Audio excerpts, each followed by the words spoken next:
यन्ततीये ते ब्रह्म तद्विदु कृत सन्मध्यात्म कर्म चाकिलम।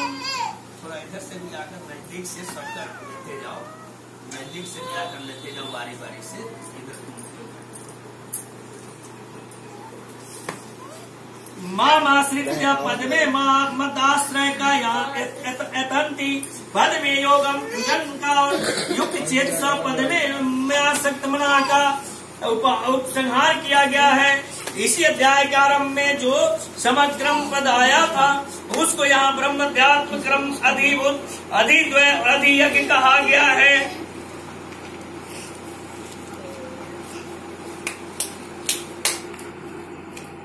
जरा मरण मोक्षाये मामाश्रित्य यन्ततीये। यहाँ जरा वृद्धावस्था और मरण से मुक्ति पाने का तात्पर्य यह नहीं है कि ब्रह्मध्यात्म और क्रम का ज्ञान होने पर वृद्धावस्था नहीं होगी, शरीर की मृत्यु नहीं होगी। इसका तात्पर्य यह है कि बोध होने के बाद शरीर में आने वाली वृद्धावस्था और मृत्यु तो आएगी ही, पर ये दोनों अवस्थाएं उसको दुखी नहीं कर सकेगी। जैसे त्रिवेद्याय के 34वें श्लोक में भूत प्रकृति मोक्षमम कहने का तात्पर्य भूत और प्रकृति अर्थात कार्य और कारण से संबंध विच्छेद होने में है, ऐसे ही यहाँ जरा मरण मोक्षाया कहने का तात्पर्य जरा मृत्यु आदि शरीर के विकारों से संबंध विच्छेद होने में है। जैसे कोई युवा पुरुष है तो उसकी अभी न वृद्धावस्था है और न मृत्यु है, अतः वह जरा मरण से अभी मुक्त है, परंतु वास्तव में वह जरा मरण से मुक्त नहीं है। चाहे युवा हो चाहे वृद्धा हो, वह बालक हो। बालक है सोच रहा है कि अभी मेरी मृत्यु नहीं आएगी, जवान हो गया वह सोच रहा है कि अभी मेरी मृत्यु नहीं आएगी, वृद्धा है वह सोच रहा है मेरी मृत्यु अभी नहीं आएगी। लेकिन ये सोच मनुष्य का सबसे बड़ा खतरनाक है, वह उसके बस में नहीं है। भगवान यहाँ कह रहे हैं कि जरा मरण से मुक्त नहीं है, क्योंकि जरा मरण के कारण शरीर के साथ जब तक संबंध है, जब तक जरा मरण से रहित होते हुए भी वह इनसे मुक्त नहीं है। परंतु जो जीवन मुक्त महापुरुष हैं, उनके शरीर में जरा और मरण होने पर भी वे इनसे मुक्त हैं। अतः जरा मरण से मुक्त होने का तात्पर्य है जिसमें जरा और मरण होते हैं, ऐसे प्रकृति के कार्य शरीर के साथ सर्वदा संबंध विच्छेद होना। जब मनुष्य के शरीर के साथ तादात्म्य मान लेता है, मैं यही हूँ मान लेता है, तब शरीर के वृद्ध होने पर मैं वृद्ध हो गया और शरीर के मरने को लेकर मैं मर जाऊंगा, ऐसा मानता है। यह मान्यता शरीर मैं हूँ और शरीर मेरा है, इस पर टिकी हुई है। इसलिए 13वें अध्याय के 8वें श्लोक में आया है जन्म मृत्यु जरा व्याधि दुख दोषानुदर्शनम, अर्थात जन्म मृत्यु जरा और व्याधि में दुख रूप दोषों को देखना।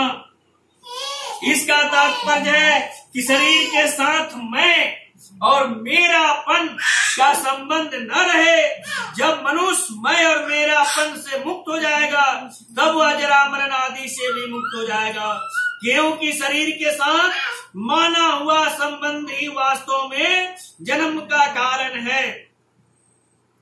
कारण गुण संगोस्य सदस्य जन्मसु, वास्तव में इसका शरीर के साथ संबंध नहीं है। ये जो बोल रहा है इसका शरीर के साथ, ये शरीर है इसके साथ ही बोलने वाले का कोई संबंध नहीं है।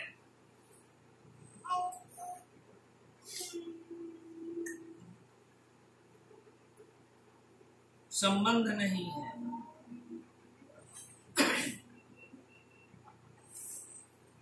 मैं और मेरापन से मुक्त हो जाएगा तब वह जरा मरण आदि से भी मुक्त हो जाएगा, क्योंकि शरीर के साथ माना हुआ संबंध ही वास्तव में जन्म का कारण है। कारणम गुण संगो अस्य सद्योनि जन्मसु, शरीर के साथ संबंध नहीं है, सभी संबंध मिटता है। मिटता वही है जो वास्तव में नहीं होता। ये शरीर सब दिन के लिए तो नहीं है, ये मिटना है इसको।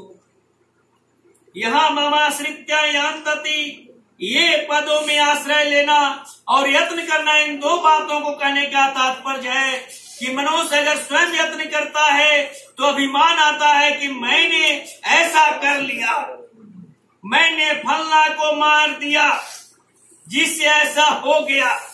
और अगर स्वयं यत्न न करके भगवान के आश्रय से सब कुछ हो जाएगा ऐसा मानता है तो वह आलस और प्रमाद में तथा संग्रह और भोग में लग जाता है। इसलिए यहाँ दो बातें बताई कि शास्त्र की आज्ञा के अनुसार स्वयं तत्परता से उद्योग करे और उस उद्योग के होने में तथा उद्योग की सफलता में कारण भगवान को माने। जो नित्य निरंतर वियुक्त हो रहा है ऐसे शरीर संसार को मनुष्य प्राप्त और अस्थायी मान लेता है। जब तक वह शरीर और संसार को अस्थायी मानकर उसे महत्ता देता रहता है तब तक साधन करने पर भी उसको भगवत प्राप्ति नहीं होती। अगर वह शरीर संसार को अस्थायी न माने और उसको महत्व न दे तो भगवत प्राप्ति में देरी नहीं लगेगी। अतः इन दोनों बाधाओं को अर्थात शरीर संसार की स्वतंत्र सत्ता को और महत्ता को विचार पूर्वक हटाना ही यत्न करना है। परंतु जो स्त्री अपने पति के साथ द्वेषता रखता है, जो अपने पति का सेवा भाव से अलग रहता है, उसे मैं उसके पति से स्वयं अलग कर देता हूँ ताकि उसके पति को भक्ति करने का समय मिल जाए और इस नारी को उसकी सजा प्राप्त हो जाए। उनका तो यही भाव रहता है कि उस प्रभु की कृपा से ही साधन भजन हो रहा है। भगवान की कृपा का आश्रय लेने से और अपने बल का अभिमान न करने से वे भगवान के समग्र रूप को जान लेते हैं। जो भगवान का आश्रय न लेकर अपना कल्याण चाहते हैं वही पत्नी अपने पति का सेवा करता है और जो अपने पति के सेवा में तत्पर नहीं रहती वो पर पुरुष पर ध्यान आकृष्ट करती है, उसे मैं मानव तन से मुक्त कर देता हूँ ताकि उसका सजा उसे प्राप्त हो सके। भगवत स्वरूप का बोध तो हो जाता है पर भगवान के समग्र रूप का बोध उनको नहीं होता। जैसे कोई प्राणायाम आदि के द्वारा योग का अभ्यास करता है तो उसको अनिमा महिमा आदि सिद्धियां मिलती है और उनसे ऊंचा उठने पर परमात्मा के निराकार स्वरूप का बोध होता है और उसी पाप का फल मैं देता हूँ और उसे पति सुख प्राप्त नहीं होने देता। चूंकि उस नारी में यह सत्य साबित हो जाए कि वह जो किया है वह गलत है, उसे सही मार्ग पर आना होगा। ऐसे ही बौद्ध जैन आदि संप्रदाय में चलने वाले जितने मनुष्य हैं जो कि ईश्वर को नहीं मानते वे भी अपने अपने संप्रदाय के सिद्धांतों के अनुसार साधन करके सत्य जल रूप संसार से संबंध विच्छेद करके मुक्त हो जाते हैं।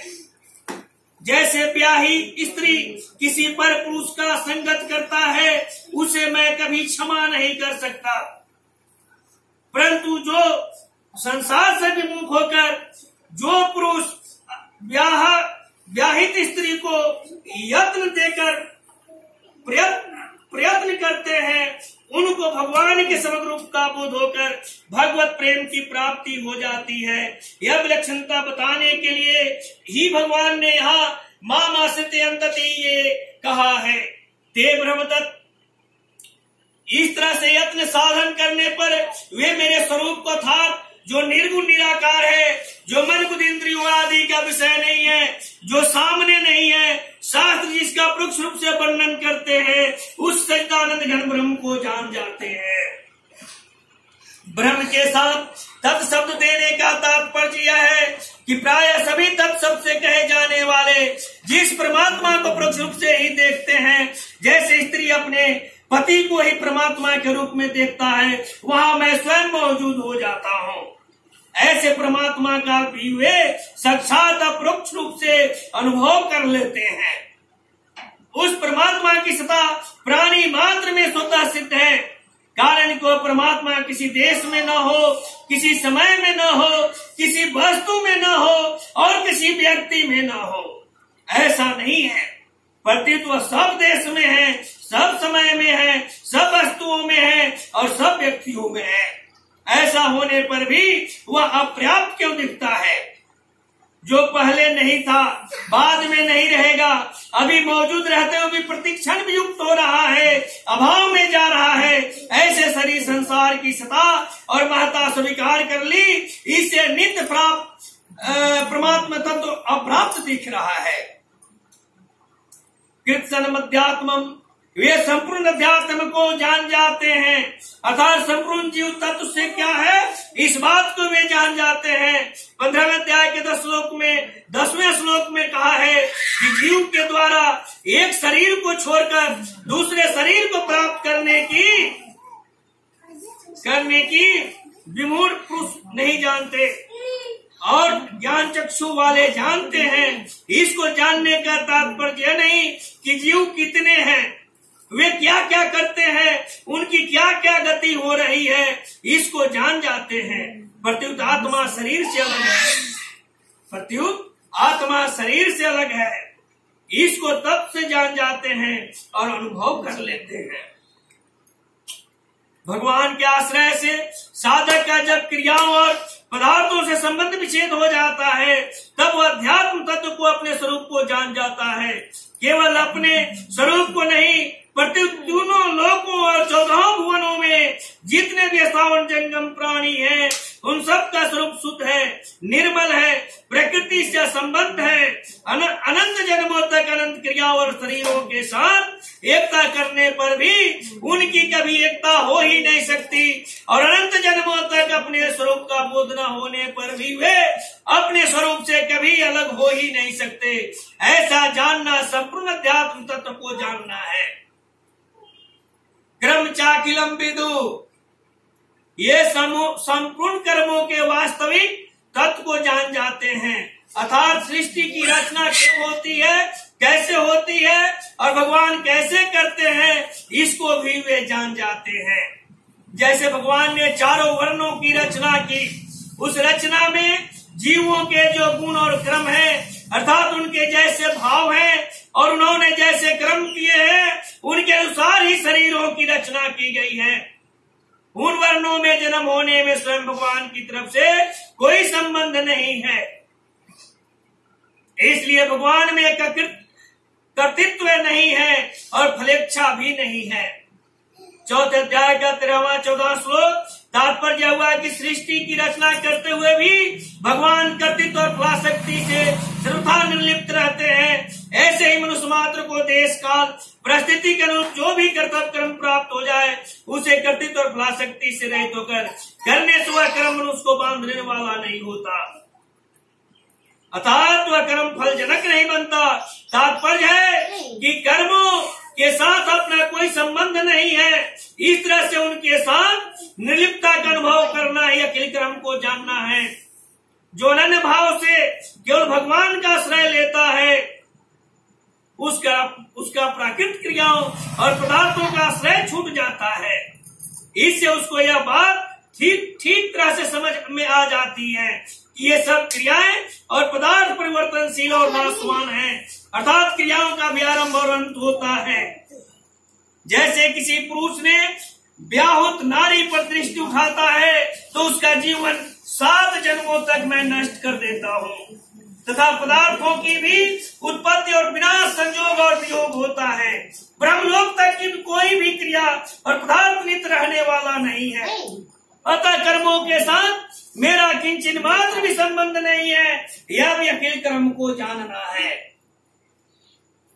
तात्पर्य हुआ कि भगवान का आश्रय लेकर चलने वाले ब्रह्म अध्यात्म और कर्म के वास्तविक तत्व को जान जाते हैं, अर्थात भगवान ने जैसे कहा है कि यह संपूर्ण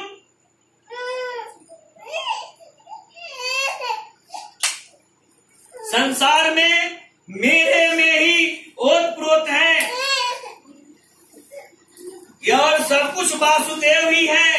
साथ में ऐसे ही भगवान के समग्र रूप को जान जाते हैं कि ब्रह्म अध्यात्म और कर्म ये सभी भगवत स्वरूप ही हैं। भगवान के सिवाय इनमें दूसरी कोई सत्ता नहीं है।